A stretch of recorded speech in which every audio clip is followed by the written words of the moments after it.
And migrants were all set to return to the Bibby Stockholm barge today, 2 months after they were first evacuated following the discovery of Legionella. But in a quite unusual twist, actually, Just Stop Oil sent a mob of eco-zealots to try and block the bus transporting them to the barge. Have a look at this.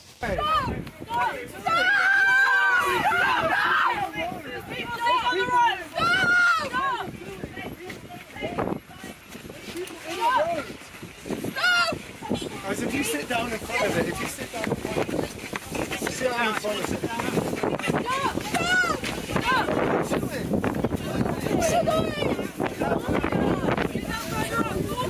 Everyone sit down! So the unswerving driver ultimately ploughed on through this obstruction of tangerine loons to drop the migrants off.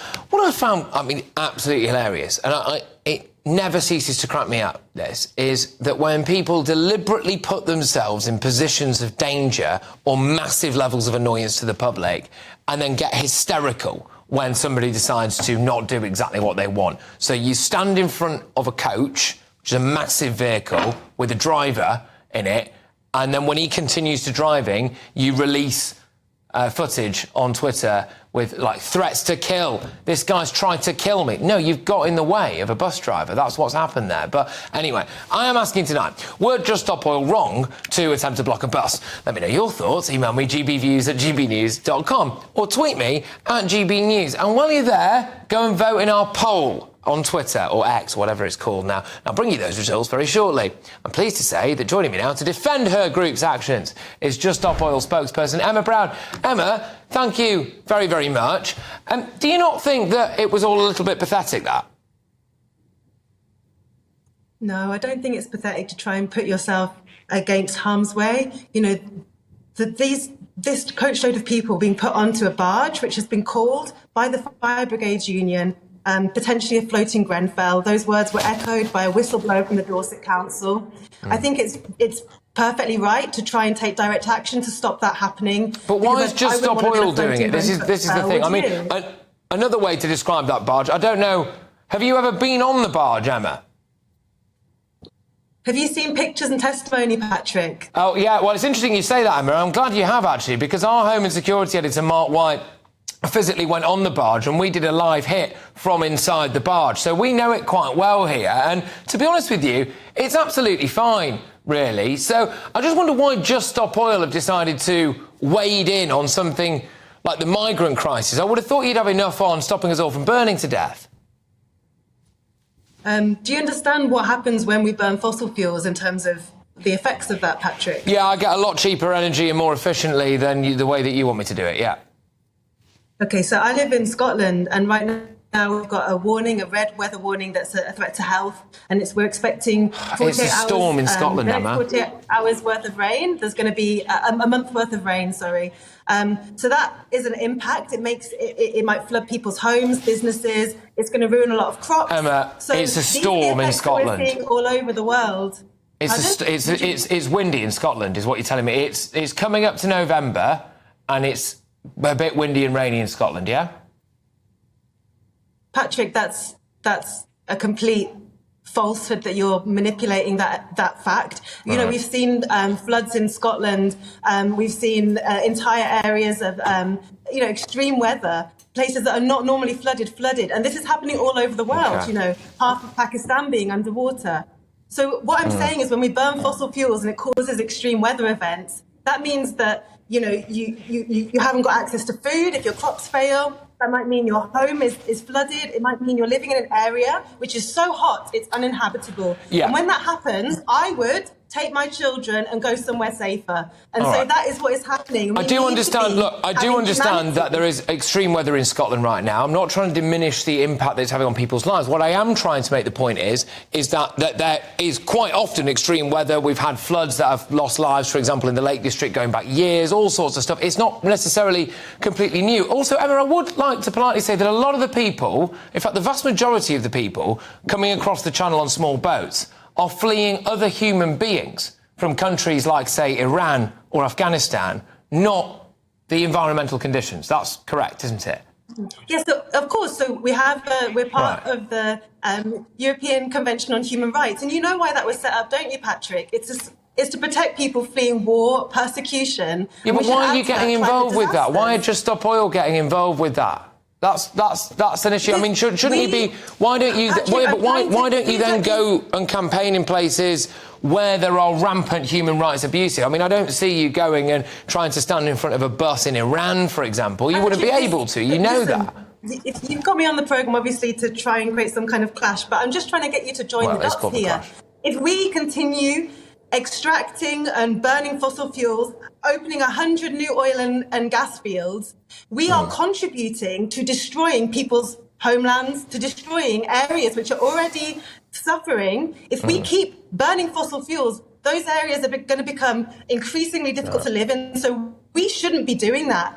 We shouldn't be doing that. And for those innocent people who have been caught up in this, who are suffering, just like they are in Europe, in Africa. Do you Pakistan, all know over the for a world, fact, people Emma, need do to you have know the for a freedom to be fact if treated as anyone on human that beings and have bus their was basic needs fleeing met? the environmental problems?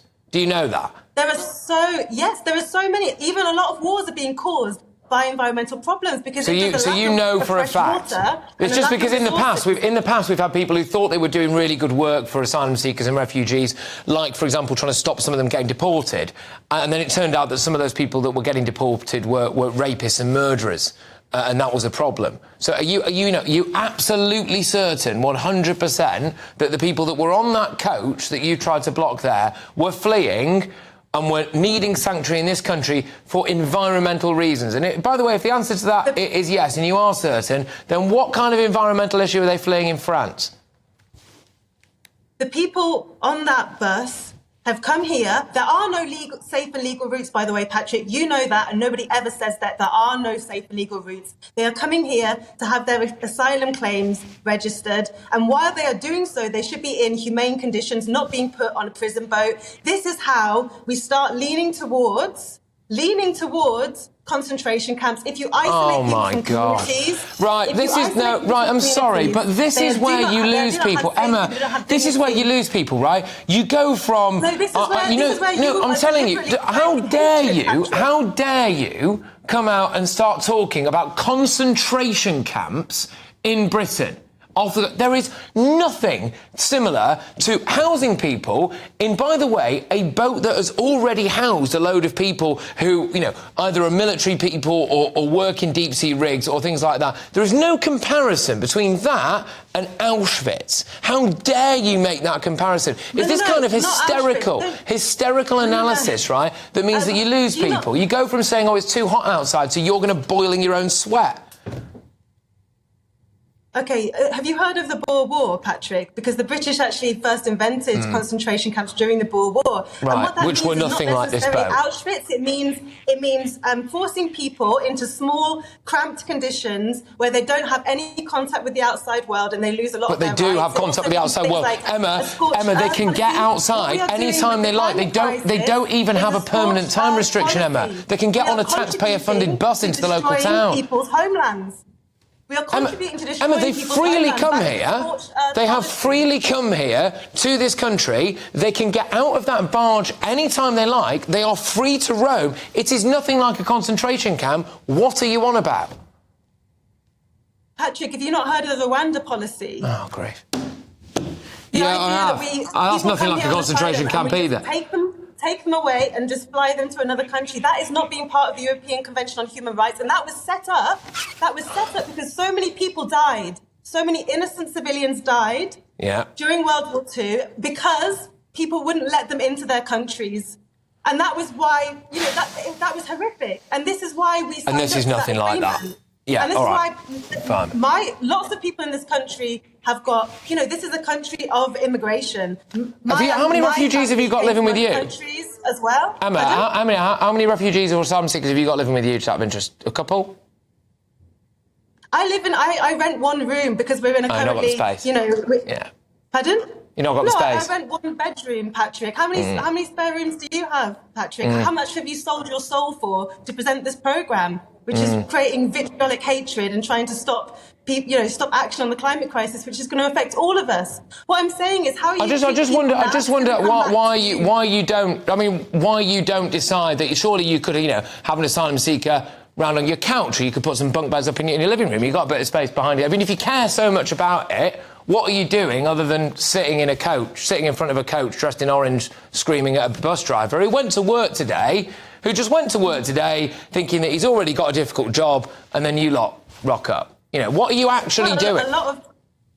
A lot of us do work in this area. A lot of us work for Positive Action, which is a refugee organisation, or other organisations, and we do help people. But that is a massive distraction. What we're saying is we need direct action to stop the government imposing these cruel, cruel policies, because we are all human beings. And if my child's life was in danger, I would want safe sanctuary, and I would want a decent place to live and to be allowed to work and to be allowed to be free. And so would you. And the climate crisis is coming for everyone.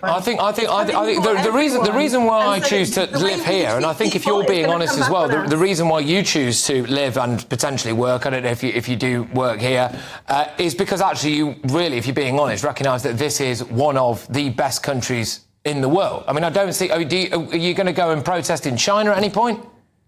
Where it matters? No?